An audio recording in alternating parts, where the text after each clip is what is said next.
I'm Charles Womack. I'd like to thank you personally for allowing us to come into the privacy of your homes as we share the inspirations of Grace in Motion. I would also like to say that our objective is to highlight the Christian hero, also to enjoy our gospel showcase, and to dwell into and broach some of the deepest subject matters in our communities at our community meeting. We would like to ask if there's anyone that you may know whose story, whose life can be shared with our community, and to be a blessing to them as well, please let us know. And also, if there's a subject matter that you'd like to hear more about that's going on in our communities, please contact us. Contact us at 770-256-8764, 770-256-8764. Again, we thank you, and please continue to pray for God's grace in motion.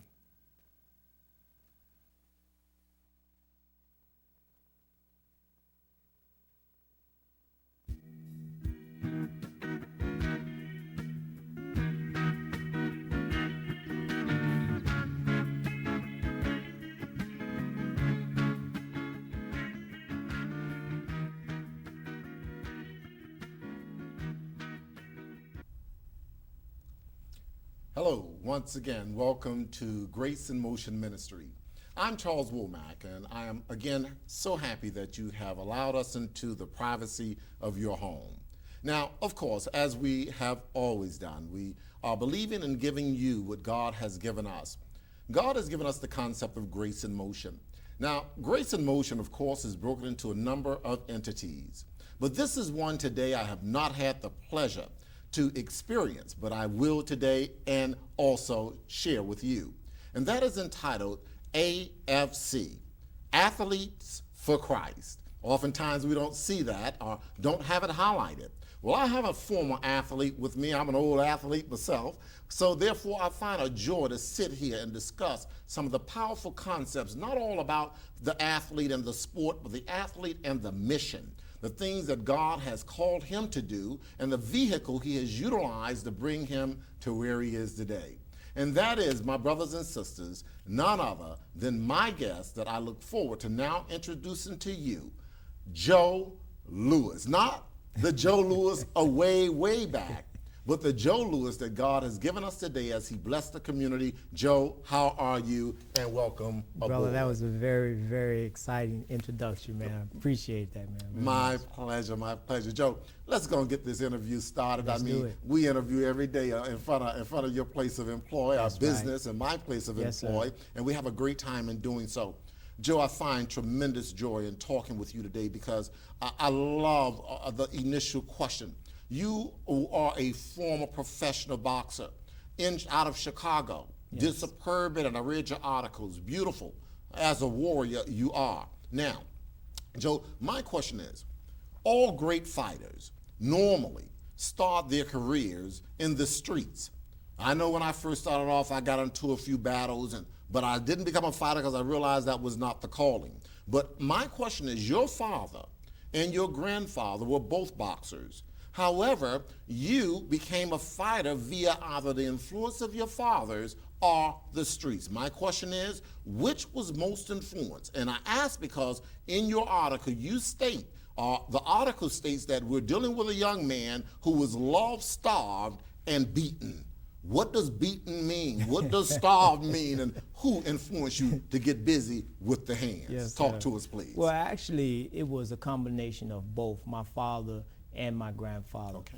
My grandfather was a descendant of the Zulu warriors. Okay. And these guys were prolific with their hands. Mm-hmm. They had incredibly fast hand. But see, the story really wasn't passed down and handed down until you can catch the next generation to catch it and believe in it. Mm-hmm. At the time, my father was a mediocre fighter.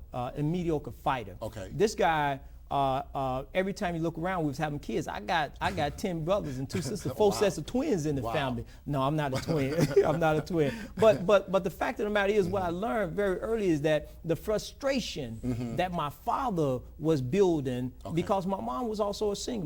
My grandfather was always around the house, and so you take an older guy and you take a younger guy, and you put the two together, the younger guy will suck up what the older guy will, like a sponge, whether it's on the dark and ugly side, or whether it's on the positive side. So on the side of beating down, my father was an abusive guy.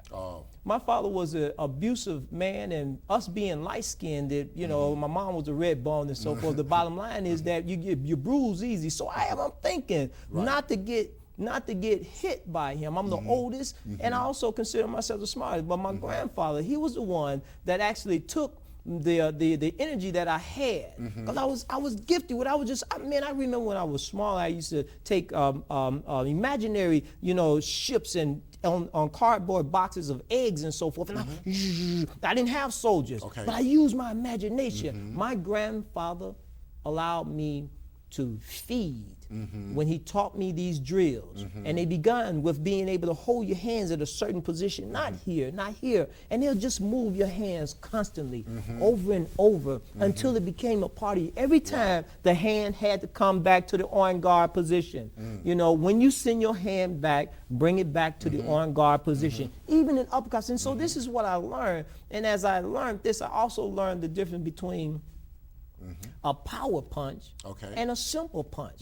When you're throwing a power punch and he's teaching you from the basic fundamentals, and again, that's what I'm saying, an older person coming in and expounding to someone who sucks it up like a sponge, but then on the flip side, you have the jealousy that it happens to us as a race of people. The jealousy, the infighting. So what I had to learn to do, I had to learn to accept the role that was given to me as my father. So that's basically what I mean. I learned it in the street, but then also in the street, just because you learn the boxing fundamentals, man, if you need to pick up something, if you need to duck, dodge, see, you better do what you need to do, or you have a lasting scar, or you may not be around. That's just the fact of the matter. Sir. Absolutely. Great, Joe. I appreciate that. I'm enjoying this because when you were throwing the hands, I found myself moving with you like, no, you ain't hit me. But that's old school kind of, that old instinct. That's the instinct, but exactly. Joe, now, I remember now, of course, reading, understanding, being a great boxer, professional, the United States had chosen you to be on the board of directors for the World Championship Association. Yes, sir. And you would travel all over the world to deal with some of these boxing concerns. But it wasn't long before you immediately put your focus on writing proposals that will benefit the young people, and that you began to write proposals that it will now give young people an opportunity to cultivate the skills and to find the filter that energy as you had the opportunity to do so. Question, what inspired you to take the concept of working with the professionals that are more adults and began to try to give it back to the children in our societies? First of all, let me clear something up. When I became a member of the Boxing Council, the way that worked out is that here you have this old guy with a famous name. They brought me up to London, Ontario, Canada to fight this 19-year-old kid named Rob Boom Boom Bourgeois. So they wanted to wear my name on his belt buckle of accomplishment.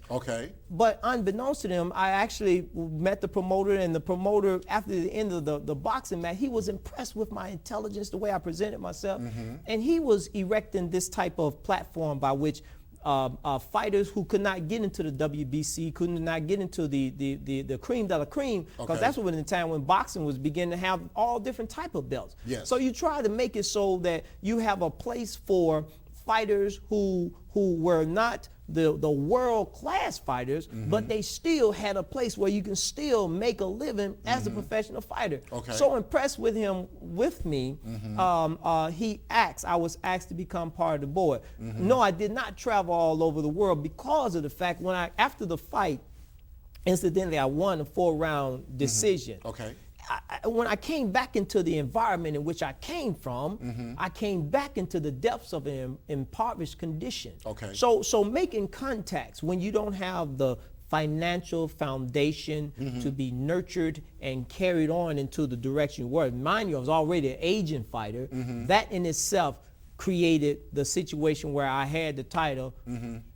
So now what, you know? Right. So at this time where I went back, I also went back into the place in which I developed my craft, where I developed the ability to do this thing. So I became a champion of my environment. I was not gonna let no moment, situation suppress me or keep me from achieving this goal. And that was, the goal was to get out so that I can have the basic things. That's why I never had children. Right. I knew, looking at my father, that if I had children, that I would begrudgingly, I would begrudgingly be the best father that I can be. But in my heart, I knew that there was something missing from what I wanted to do. So the discipline of that and being, you know, being abstinent from sexual activity and so forth, because I wanted to be good, I restrained. So going back to being just the type of individual that would give me the ability to get out of here. And I've always noticed these youngsters.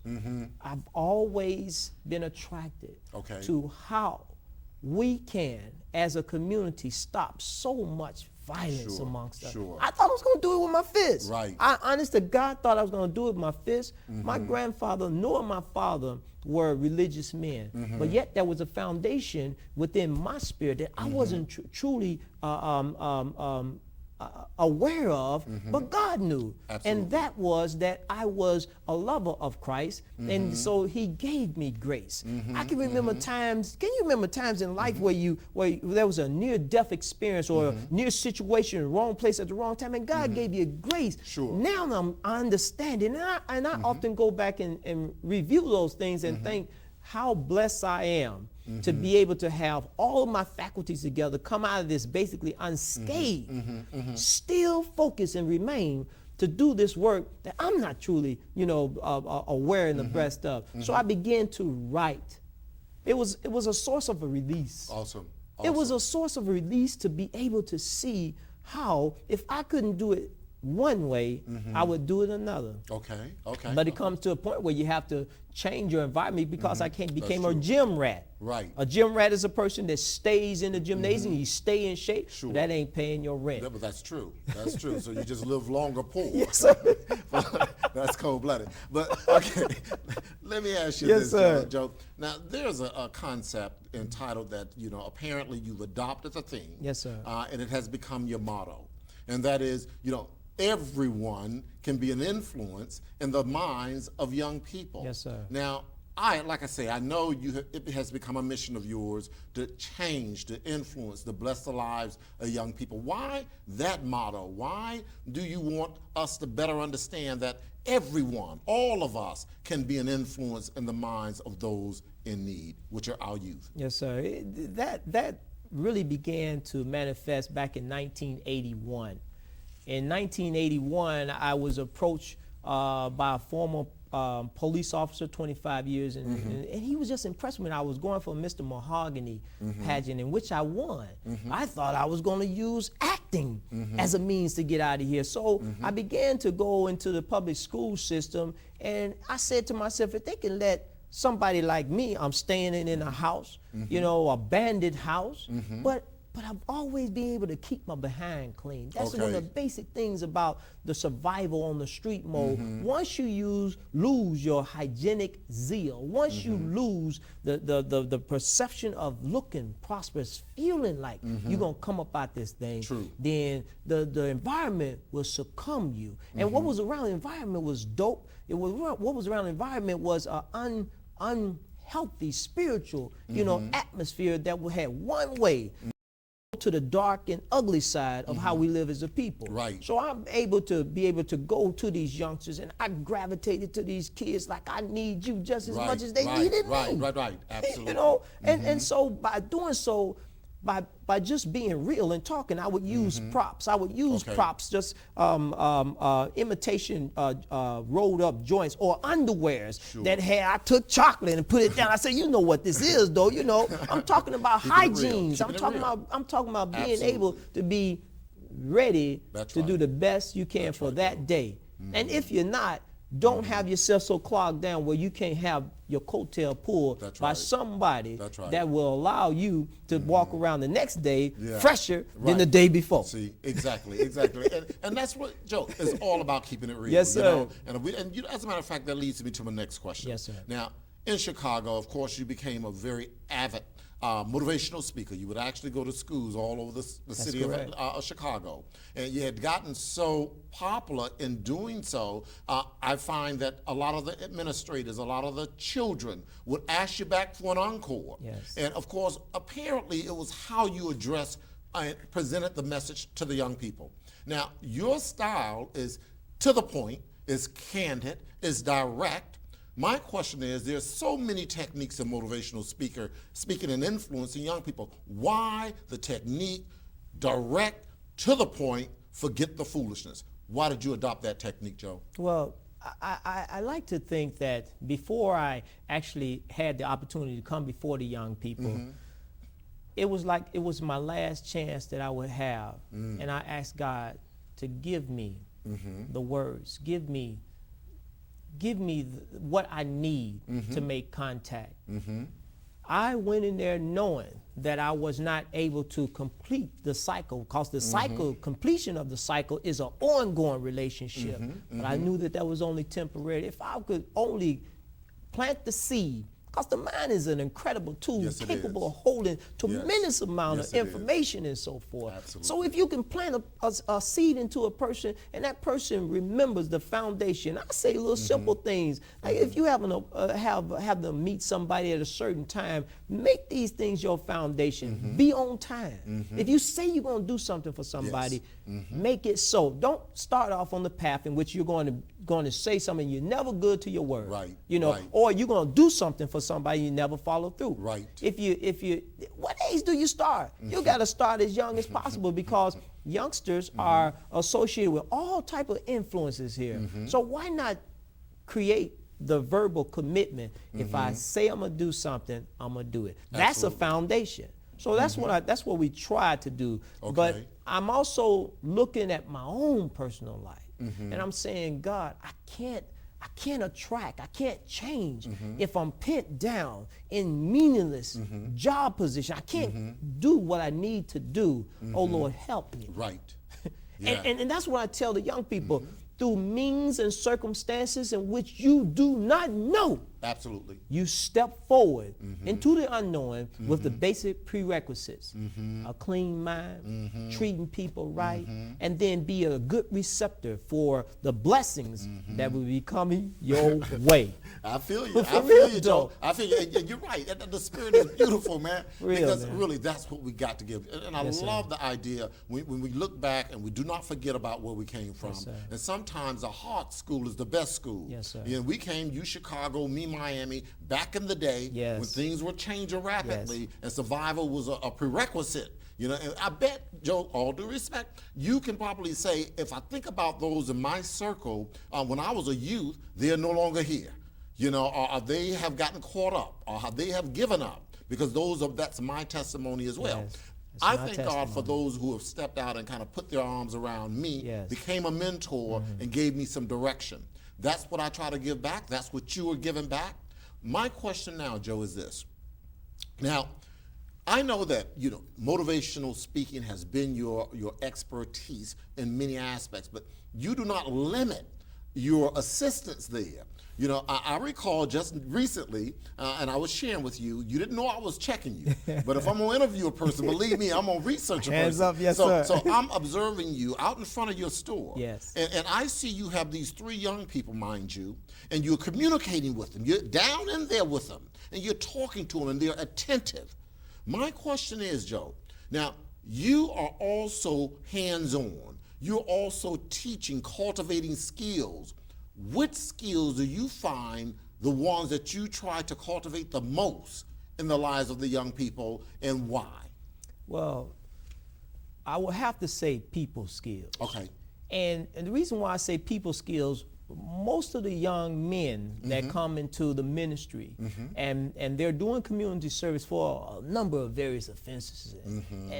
These guys basically come in there with their own agenda. My attitude as the head person of the ministry is to break it down, check it at the door, and then build them up. Well, while I was outside talking to these guys, I'm basically telling them that you have to be able to respect 70% of all of my customers are females.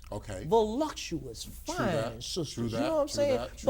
But I tell them that even in the midst of engaging a sister, these young boys, they don't know, their basic instinct is, and I'm saying, no, you can't do that, partner, around here, Basically. So they're basically that. So what I'm trying to do, I'm trying to control their mind, by getting in their face, but getting into their face to the point where it is a father-son. I tell them to call me sir, and I say sir to them. I break it down, because if you don't, you'll find out that you will be unearthing situations within the ministry, and you're not fit to oversee the ministry if you perceive that and you don't check that. So I tell the young men that when they're coming around me, that we have to be just conscious. The greatest service is the service of giving service to fellow man. Absolutely. No, I take that back. The greatest service is giving birth. The second greatest service is giving service to fellow man. Okay, I can feel you with that one now, Joe. Now, Joe, and I love that, because really you got to give to get. You got to give. And when you give respect, then you will get respect. Yes. And no matter what the young person is involved in or what they look like, we don't want to judge them. Yes. Because we know their potential is phenomenal. We got to all start somewhere, right? Yes, sir. So, and it's a beautiful thing that we do not prejudge, but we grab and we love and we help them to understand, hey, let me take you where you belong. Yes. Joe, once a fighter, always a fighter, my brother. I'm a firm believer. It gets to the point where we have to put down the gloves. Yes. And we cannot go head to head. I thank God that my hand got messed up back in the day when I was a younger fella, because unfortunately I had an energy and I was always into the battle, fighting head to head. Usually came out because it's pretty quick. But I thank God that he removed this, and it told me now, what do I do now? I can't go, fight, because I can't make a fist. Sure. So therefore I begin to fight with this. And in the same token, Joe, you are a fighter. Always have been and always will be. You don't just fight for young people, you also fight for those in need. Now, I recall, after reading the article that states that you were one of the spearheaders of a $500,000 grant that was rewarded to you all, and you were fighting for the people in the community of Kuwaita, Georgia. That's just Newton, right down the street. Please, tell us a little about that, and we're running out of time, so we're going to curtail it, but tell us a little about what that fight was all about, and tell us the results, please. Actually, it was a situation in which there was topsoil contamination in the low-income community over the years have accumulated. Yes. It was a potential national news story. The NAACP was requested to come in, and I was the chairman of the Housing and Community Development part. So I actually went in there with a group of senior citizens there, and I was the one that drew all the attention, because they were not accustomed to seeing an African-American male in a position of influence. I was quiet, so I drew all the attention, but I also drew the narrative that set the foundation for I think it was a $540,000 grant to develop sewer line. But generally they was going to do this anyway, but it was the first time in the history that you had community involvement sitting at the table of negotiating. Generally they would take this, build the sewer lines underground, wipe out the low-income community there, and then bring in new development here. This has been the demise of us as a community from the beginning, when we had just come up to being able to vote. Now we got to get educated, and this has been the situation, and that's what that grant was about. Awesome. And I got to say that was a knockout. Yes, sir. Because that's a successful battle. I mean, in most battles, you got to ask yourself, am I biting off too much? But no fear is here in the heart of a true fighter, especially when his coach is God Almighty. True that. My question here, and it's coming to an end. We got 3 minutes left, so we're going to rush through this concept now. Joe, I know that your organization, nonprofit organization, mind you, entitled Stepping Out for Christ, is broken down into a number of entities. You have the largest consignment shop here in our community on Memorial Drive. right there before you get to Columbia Drive. Most of us in the community know all about it because they visit. Also, you have a church, a ministry that's actually kicked off. And my question is, y'all know the money's come through. People sometimes say he's sitting on the money. No, that ain't their business, number one. But I know that revenue you give back to the community. Quickly tell us exactly how do you bless the community as far as the monies that come through your system? Well, to begin with, I'd like to say that there was a gentleman, World War II, came into our ministry by old television set. The bottom line is they showed two Purple Hearts. They thought this guy was just going to die. Well, we wrote to every news station in the city, and we got Channel 2 to actually air the program. This guy got $100,000 in back pay. This was just back in a couple of months ago. To do other things that we do with the ministry, we are actually a ministry that donate a proceeds of beds and furniture. We also employ individuals from the juvenile court system. And our goal is to be the largest employer of young people from that strain of our community, because there's some good people in there, good kids in there. And what we're trying to do basically is become a vanguard organization. Beautiful, Joe. And I also know that you have blessed young people with scholarships, etc. And there are a number of other things that are going on, Joe. We have 1.5 minutes. I'm going to give you 30 seconds because I got to close out. Yes, sir. Joe, 30 seconds, please. There are a lot of warriors out there who are striving to carry the torch just as you have been given the inspiration to do so. Battle is a challenge sometimes. We get depleted in our emotions. We want to give up sometimes, mind you. Please, you got a camera right behind me, Joe. Sir. Look into that camera, into the eyes of those warriors out there. Give them 1 or 2 words of inspiration and techniques on what can be done. Please, sir. Thank you, sir. If I was to say anything, I was to say this. Try to have yourself in a state of being physically, mentally, and spiritually prepared for the unexpected. And if you're living your life in a character of basic foundation, that foundation is the foundation for which you will be receiving other things of basic good foundation. The thing is this: there is a movement taking place, and there's some real people, but you got to be around real people in order to receive this. And that's one of the basic things that I would say to young people. Be able to receive the blessings that God has given you by living a basic, clean life. Thank you, Joe, so very much. My brothers and sisters, once again, we knew time would expedite itself. I thank God for this moment because it gave me an opportunity to feel the adrenaline of the days of old when I was an athlete. Athletes for Christ, just coming together, let you know God bless all types of persons. They do all types of things. He's blessing you today, asking you, what are you going to do? I recommend that you take that inventory and ask God to give you the mission that he has given all of those that are here on earth. Thank you again for allowing us into the privacy of your homes. Remember, nothing more, nothing less, but God's grace in motion. Until next time, we love you. Joe, Amen. Thanks for coming. Appreciate you, brother. Appreciate you very much. Mine. Yes, sir. All Appreciate right, you.